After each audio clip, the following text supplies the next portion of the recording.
What is going on, everybody? Welcome back to another week of Hero or Zero here on the Heroes for Hire podcast. My name is Shaun Meehan, and joining me as always is a dragon who can speak English, Ciara Lawler. I just like spicy food. See, what he's... Oh, that's not even related to dragons. I fancy donkeys. What do you want from me? I mean, what? Oh, okay, Shrek. Sorry, I was thinking, like, what the fuck? Connor, this is Hero or Zero. What is Hero or Zero?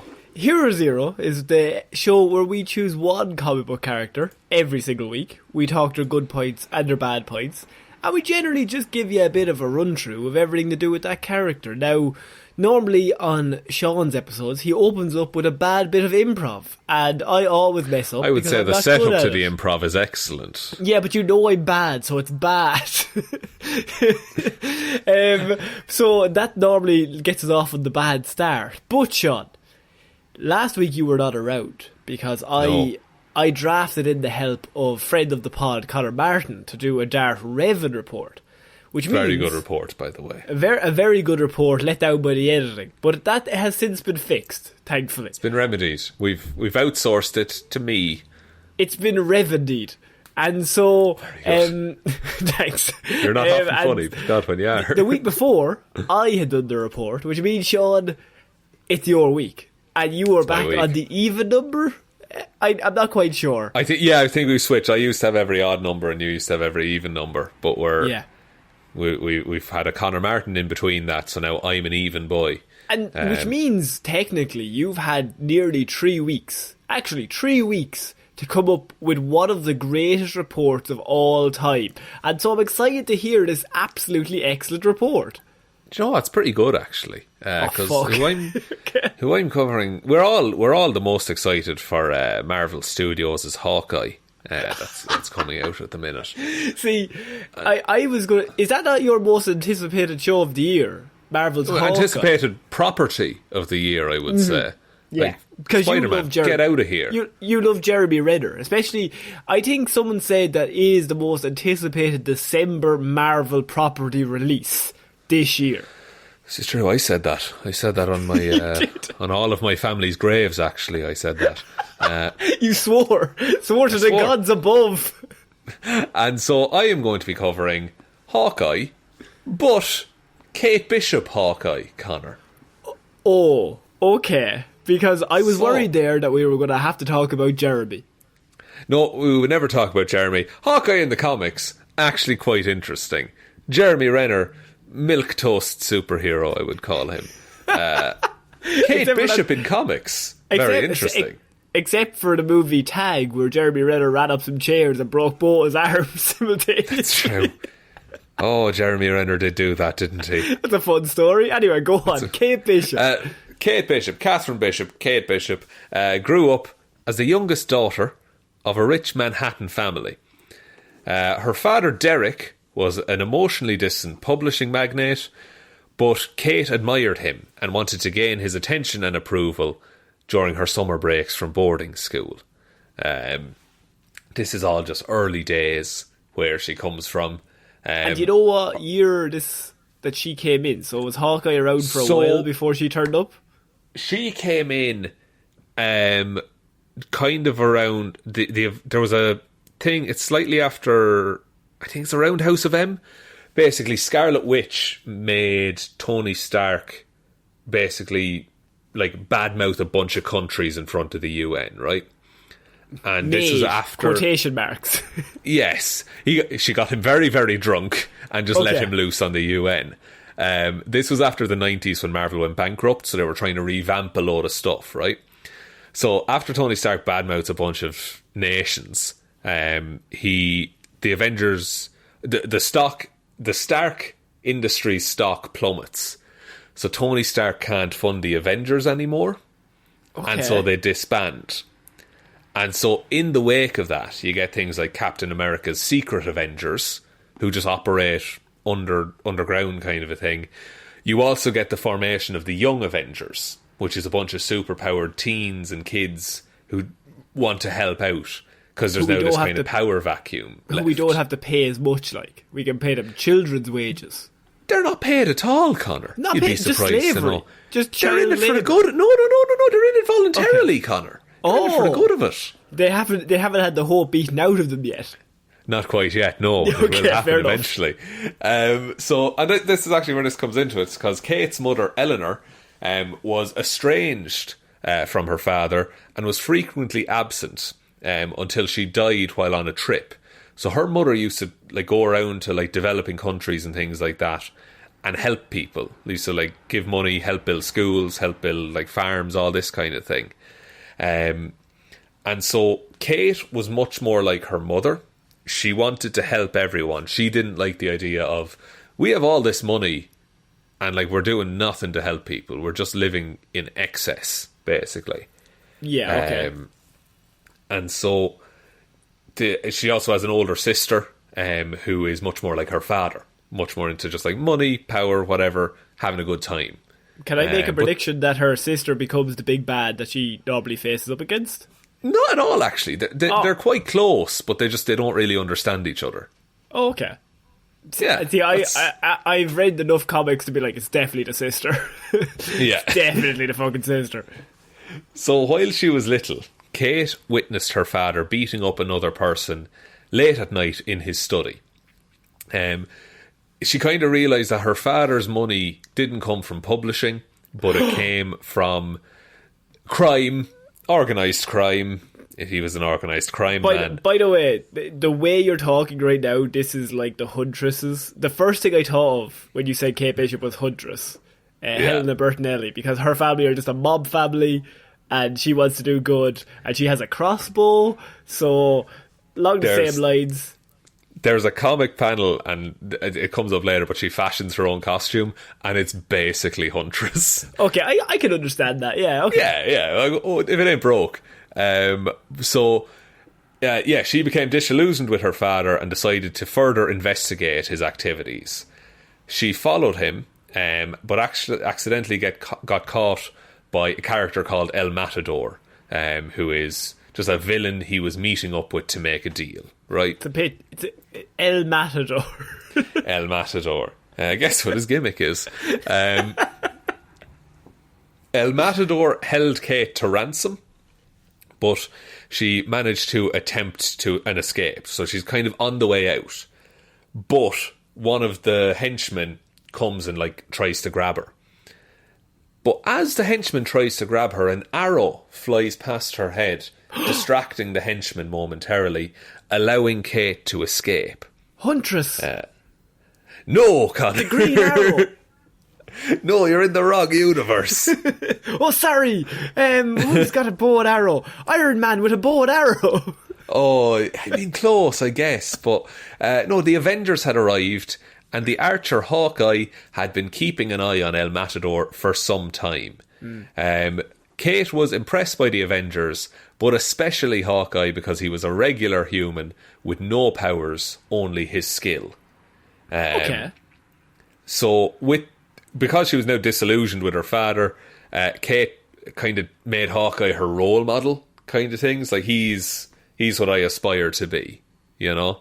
I mean, that would make sense, because you're not going to be I want to be like the Hulk, because you can't be like the Hulk. But I think that's the idea of Batman, or any humans that don't have superpowers, but they're just peak of their See, Captain America's a bit different because he got injected, so he's still slightly superpowered. That's the thing, and it's Jeremy Renner has given Hawkeye a really bad rap, but Hawkeye in the comics is legitimately he's just that good because he has to be, and he makes himself be. He's really interesting. He's the most trained athlete. He's surrounded by gods. Literally, Thor is a god, and he's on the same team as them. So he has to be the best version of the human race to be on the team. Exactly, yeah. He's the best archer in the world. As I said, Kate was uncomfortable with her family's wealth. So in her teens, she decided to emulate her mother by spending time at soup kitchens and at women's shelters. Just so she's a good person at the back of it all as well. The vibe I'm getting right now is she seems like a very nice person who has a bit of aspirations to be a hero of some kind. That might come into play. It might. It very well might. Now, at some point in her kind of late teens, Kate was actually sexually assaulted while walking in Central Park. Right. So she was initially traumatised and just isolated herself, like cut herself away from everyone. However, the ordeal eventually motivated her to learn several forms of combat fighting and self-defence, becoming proficient in swordplay, archery and martial arts. She also met with a therapist during this time to work through the recovery process. So that's significant because that is a terrible thing to have happen to someone. And I like that the comics don't just fix it by, she learned to fight and kill. They actually show her going to therapy. Yeah, I think when you were like, she just learned to fight, I was like, this is going to be like every comic. But it's a very modern take on that, because that happens any time before, probably around the last few years. I'm assuming this is in the 2000s, this happens? Yeah, it's like early 2000s this happens, yeah. Okay, so if this happens in the 80s, she just learns to become the best fighter ever and then cruises around the city beating up everyone. Yes, exactly. But in this, like, she does that. She learns how to fight and practice self-defense, but she also learns to process it in a healthy way. She doesn't become the Punisher, basically. Yeah, she's not just driven by one particular terrible event. But she's processed it and she's dealt with it. And I just thought that was a really interesting way of doing it in comics. So Kate first encountered the Young Avengers when they attempted to save her and 200 guests at her sister's wedding in St. Patrick's Cathedral in New York. Unfortunately, the Young Avengers were only successful in starting a fire and becoming hostages themselves. I love the idea the Young Avengers are shit. Like, they mean well, but they're untrained teenagers. Like, right? Oh, see, not to keep like flipping back and forth to DC. It's kind of different from Teen Titans, just due to the fact that I think in most iterations of Teen Titans, Robin is there, and Robin has always been trained by Batman. So there's some semblance of I'll train you. I'll just tell you what he told me. That's the thing, but the Young Avengers, they're not sanctioned by Iron Man or Captain America or anyone. They're just doing this off their own backs because they're able to. They're basically just a bunch of 17-year-olds who are friends who have superpowers. Yeah, and they're all like related to various Marvel heroes. Like Eli Bradley is there, who's Patriot. Like he's in the Young Avengers and things like that. Okay. But it was Kate that saved him. Basically, she picked up Patriot's throwing stars and used them to attack the criminals, the goons who were holding the wedding hostage. The goons. And the Young Avengers were able to escape the scene before the police arrived. So they all get away. Now, they leave without Kate because she's not she's not a Young Avenger. She's just a person as far as they're concerned. I mean, she's still better than them. Absolutely, and she knows that. Yeah, we all know that.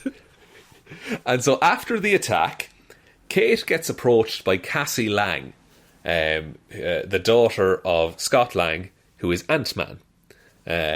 Paul Rudd, as we all know. World's sexiest man. World's sexiest man, Paul Rudd. Together, the girls track down the Young Avengers to the ruins of the Avengers Mansion, which has become abandoned since the team disbanded, basically. The two of them confronted the team and invited themselves on as members.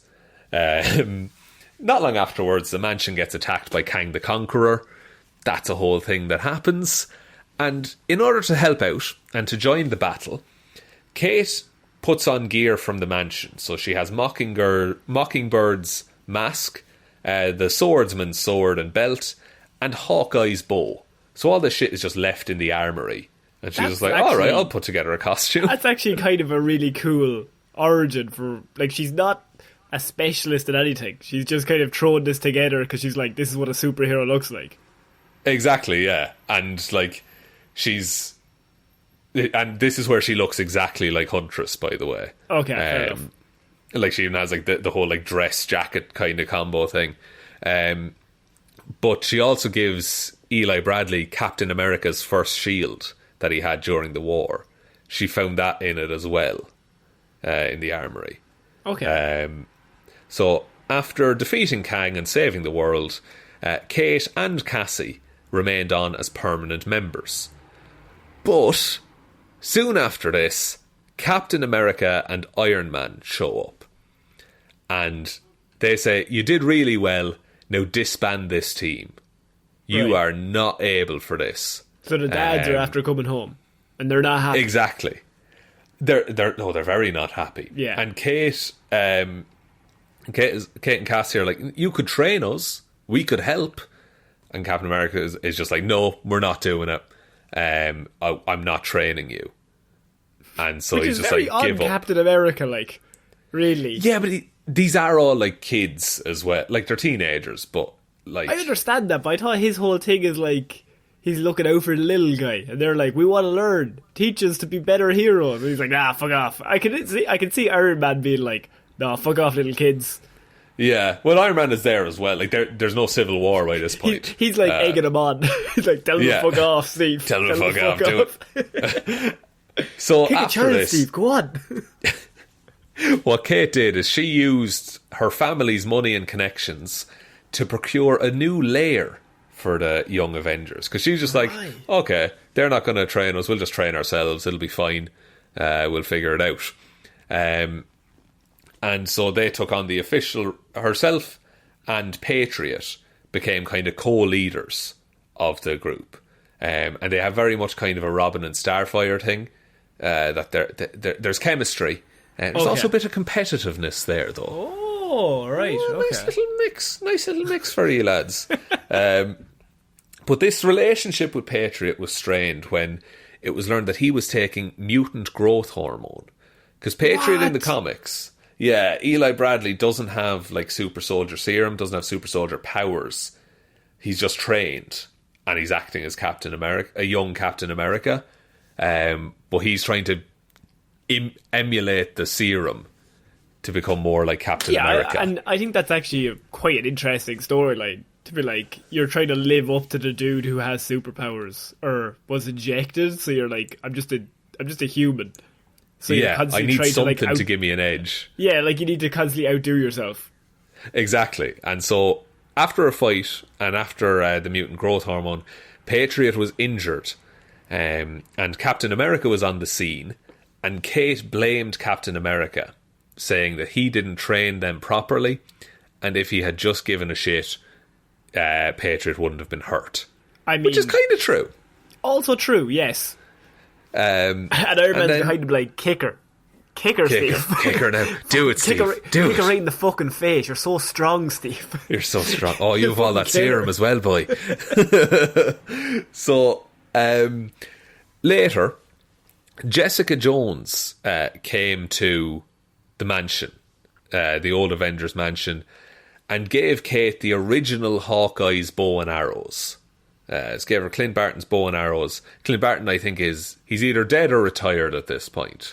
Okay. And that the bow had a note from Captain America addressed to Hawkeye. Jessica told Kate that the only other person to stand up to Captain America the way that Kate did was Clint Barton, and that Captain America wanted her to take Clint's code name. Kate accepted and officially became the new Hawkeye.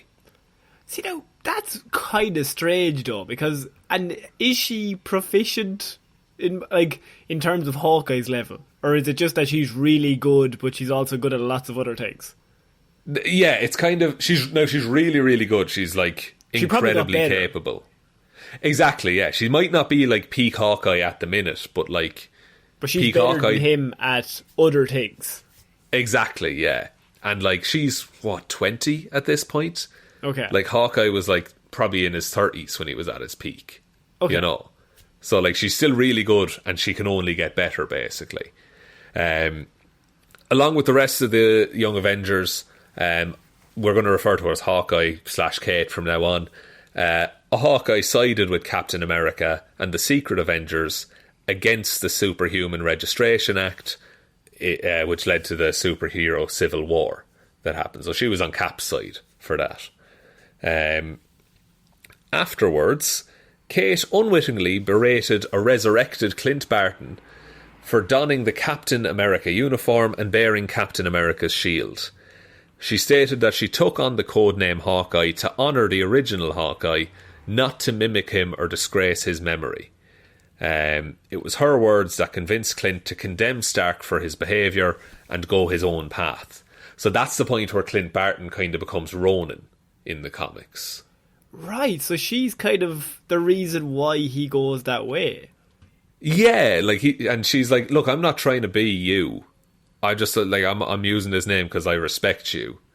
That's actually she's has such an effect in terms of following stories, like in terms of him becoming Ronin, or even Captain America, and I think involving Young Avengers. Like, she's been involved in all that stuff.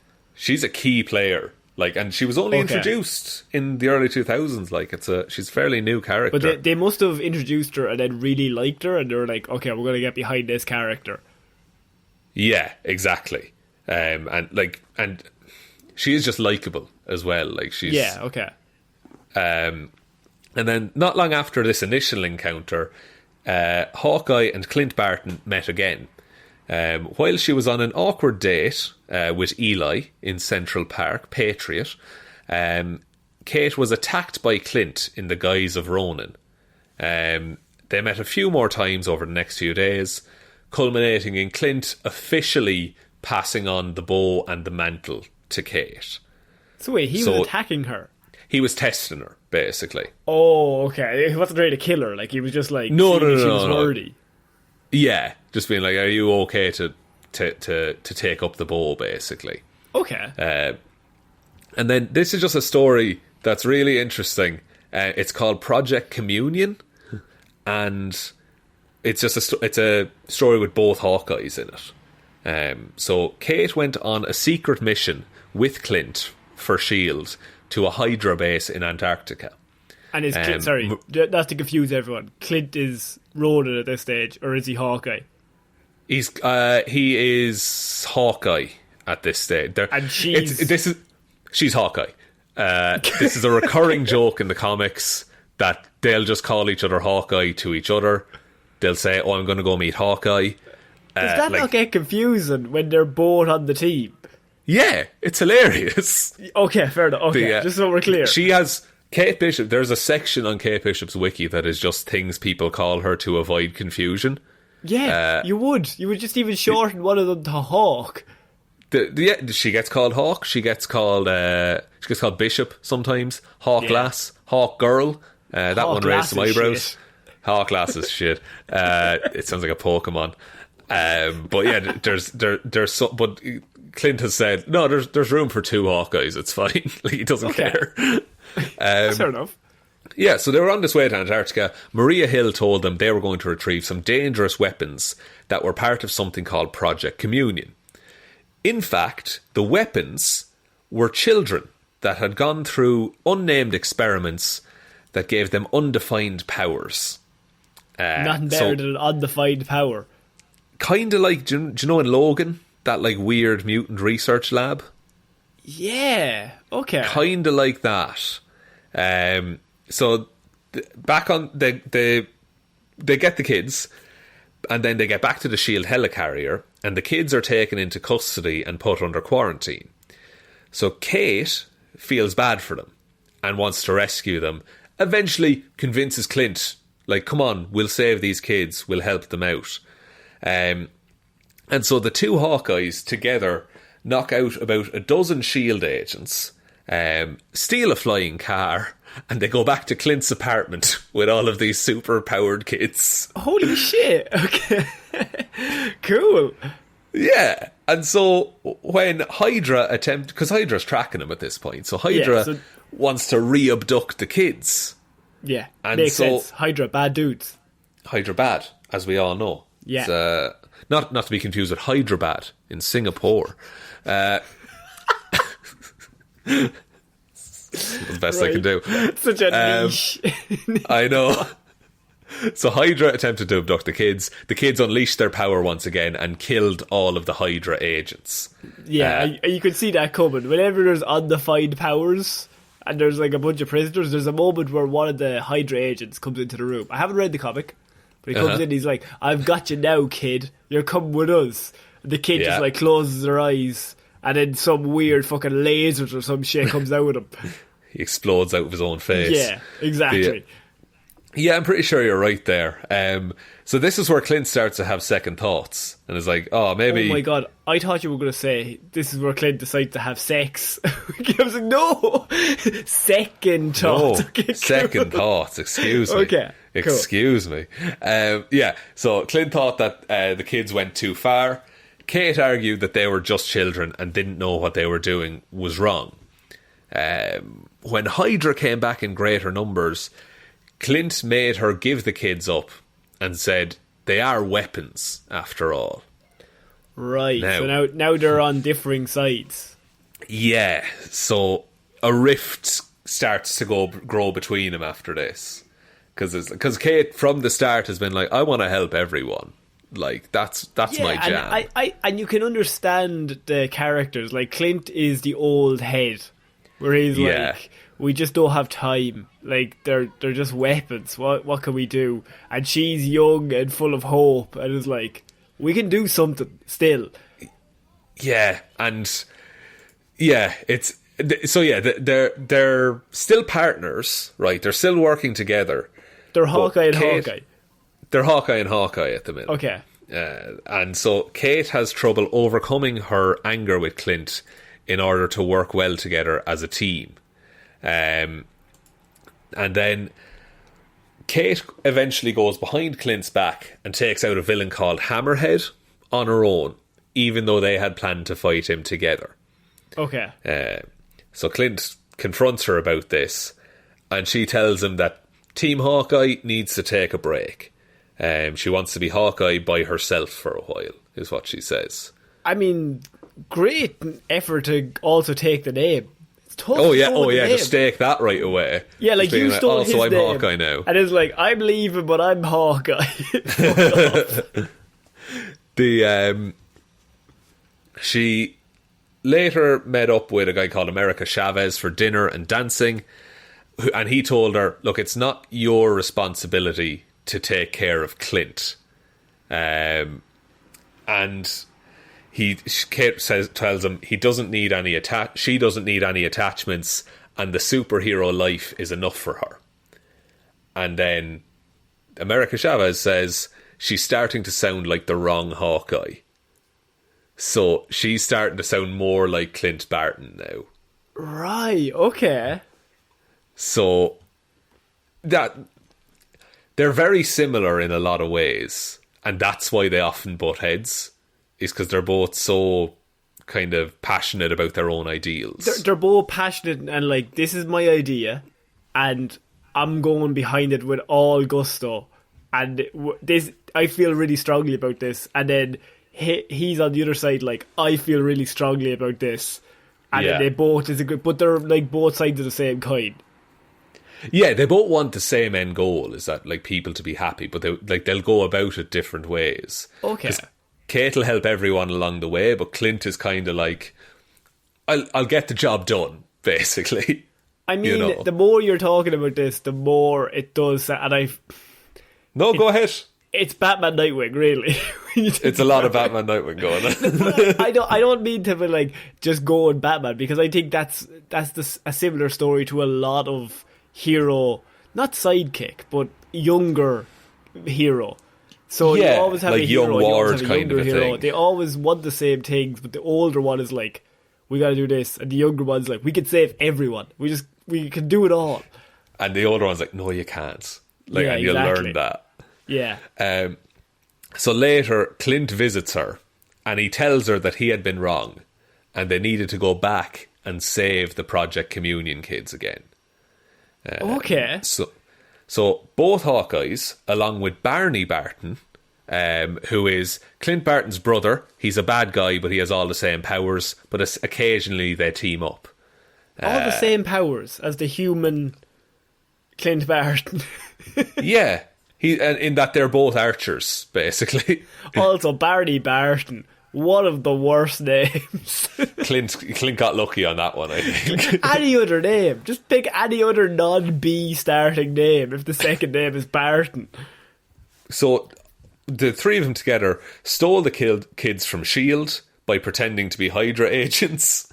As they tried to leave in a helicopter, real Hydra agents noticed them and attacked. Together, the Hawkeyes and Barney fended them off. They flew to Barney's island home, where the kids could live with him and his family. Kate then said that she wanted to go solo for a while. Clint replied that he couldn't be mad at her since she was his best friend. Aww. Kate replied that Clint was still her hero. Aww. That's so nice. It's a really nice story. Nothing like Batman and Nightwing. No, never do that. No. Two people voicing feelings for each other? No. No. So, just very quickly then on powers and abilities, like, it's not as long as some lists that I've given. She's just a really good trained human with a good heart. Exactly, yeah. So she's a very skilled athlete, proficient in boxing, jiu-jitsu and other forms of unarmed combat, master archer and marksman. She's one of the world's greatest living archers. She is an adept swordswoman. She can play the cello, and she is skilled in a variety of weaponry. And just a little bit of trivia then before the Marvel 1-7 rating system. She has often been called Task Mistress in the comics, because she has photographic reflexes and memory ability very similar to Taskmaster. Fuck off. No way. Yeah. She is just... No, it's not to the same level that she can watch a VHS and immediately be a boxer. But she's very quick to learn. She can remember movements and language and all this shit very, very easily. Cool. So that on its own is enough of a power, basically. Yeah, that's like basically a power. Even if you're even slightly worse than Taskmaster, like, he's an absolute god at that kind of stuff and nearly unbeatable, so you're just slightly less than unbeatable. Yeah, and you're also like a master archer as well. On the side. Just on the side, casually. And so just on the Marvel 1-7 rating system, it's a durability of 2, energy projection of 1, fighting skills of 3, intelligence of 3, speed of 2, and strength of 2. So basically peak human, like what a regular human can achieve. Yeah, so 3 is regular human, and after that you're in god territory or alien territory. Yeah, like 3 is essentially like Olympic level, say, like or a little better even. And then 4 is like, you know, you need some kind of augmentation to reach that. I think Cap is 4 in terms of like he's like peak human and then a little bit more. Whereas Thor is like 7 across the board. Exactly, yeah, like because Thor's a literal god. Yeah, exactly. And like that's kind of the end of my report on Kate Bishop. Criminally underrated character, I would say. I think a character that probably like I can understand why she's a fan favourite, because she's just like a normal human who's really nice and tries to do her best. Yeah, like I think the reason that Kate Bishop likes Hawkeye is the reason we like Kate Bishop. Is that you're just a human who's the best at what you do, and you've just driven yourself to that. But I also think there's such a wide array of stories you could tell with, like, she got into it for him, but like she is not perfect. Like, you can do hundreds of stories where she loses repeatedly, and then she has the big heroic moment where she figures out a way to defeat the villain and comes back and is like, I outsmarted you using, I don't know, like, she could face a superpowered human or a superpowered villain. They're like, you're just like a shit 20-year-old with no powers, like, fuck off. So that's the thing, but like her first outing, she goes up against Kang the Conqueror. Like, it's a pretty big start. When you mentioned Kang, I was like, that's pretty big to go. It's pretty impressive, early. Like. Yeah. No, I think. I mean, look, I really like the report. Does it make me want to watch Hawkeye anymore? Probably not, but it Probably does not, I make would me say. want to read some Hawkeye comics, more so. Yeah, which I think you'd really enjoy, actually. I think you'd get a kick out of those. Yeah, I think the more, like, she sounds like a character that people can get really into very quickly. It's not like something that, it's like, oh, we have an optimistic character. Wow, we never get to that. No, it's like, here's a real human, and this is what she does in this situation, like. Yeah, oh man, yeah, I didn't even realise. I thought she was just like, I don't know, I just assumed she was just Hawkeye, because, like, 2.0, like, the exact same. Yeah, but she's arguably better in a lot of ways. She kind of is better if she has the memory thing as well. Yeah, just built into her, like. Yeah, fuck. Do you want us to take, or do you want me to take us out, Shaun? Go for it, Connor. Do your best. So, I will try. You're way better at this than I am. So, if you liked what you heard, we have hundreds of other Hero Zeros on hundreds of other comic book characters. You can go back to listen to any of them. We've covered, I don't know how many DC, how many Marvel, quite a lot. So, A few, yeah. if you can think of a character you love, we've probably done a report on them. And we've also done some on some real dumb characters that you probably have never heard of as well, for a bit of a laugh. We also have a Patreon, which is patreon.com/Heroes for Hire podcast. And over there, we released our The Mummy review this week. We did. We did review the Mummy movie. One of the best adventure robs you're going to find. So we got to have the pleasure of rewatching and see if it still holds up with the 1999 CGI. And turns out, and sometimes the answer might surprise you, yeah. it might surprise you. So that's over there. You also get a shout out on the show if you sign up to the Patreon. The link is down below. You could also head on over to our Twitter. It's at Heroes for Hire Pod. The 4 is the number 4. Facebook Heroes for Hire Podcast. Instagram Heroes for Hire Podcast. But most importantly, you just have to tell one human being that we exist. Just the one. Just for God's sake. the one. So I have been Ciara Lawler. I have been Shaun. And we shall see you all next week. Bye. Bye.